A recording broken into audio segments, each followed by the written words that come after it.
I'm Barbara Humpton, CEO of Siemens USA, and I'm an optimist. I started this podcast in the summer of 2020 when we were right in the midst of a healthcare, economic, and societal crisis. And I remember sharing how even then, even in crisis, I was optimistic. I might have been more optimistic than I'd ever been because it's these moments of intense disruption that give us the greatest opportunity to shape the future we want. On this podcast, we explore the power of optimism and potential for change through the lens of America's infrastructure. You know, for years, there's been a discussion about America's crumbling infrastructure and what we should do.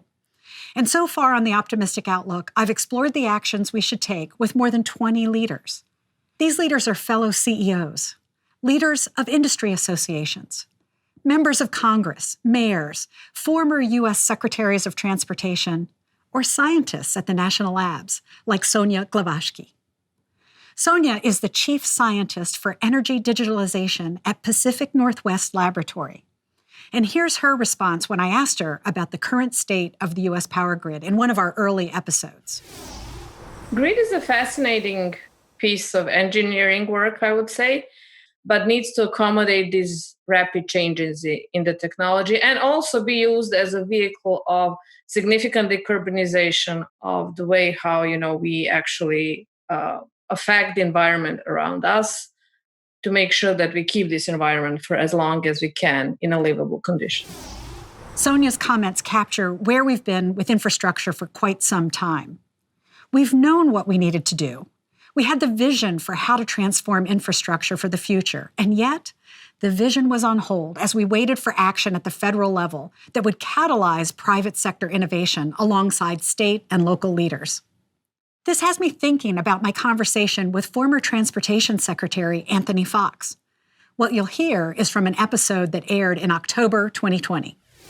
Regardless of the outcome of this coming election, my hope is that very early in the next term, we see a big package put out there at the very beginning, perhaps tied to COVID relief, perhaps separate, but something needs to happen for us to get off the dime. And I also hope that the policies that are put into a new transportation package reflect where we need to go as a country and not where we've been.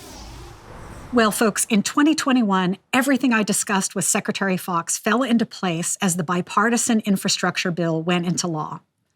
This is a law that enables us to build for the next century of American growth and leadership. It makes the largest long-term investments in U.S. infrastructure in nearly a century, and it supports much more than our roads and bridges by making historic investments in rail, in electric vehicle infrastructure, in the power grid, as Sonia mentioned, even in manufacturing technology. So I'm recording this new intro to the Optimistic Outlook at the end of 2021. And what I'm excited about is this idea that instead of applying our optimistic outlook to what we could do, now we can focus more on what we're going to do and what's next. Our work to shape the future we want is officially underway.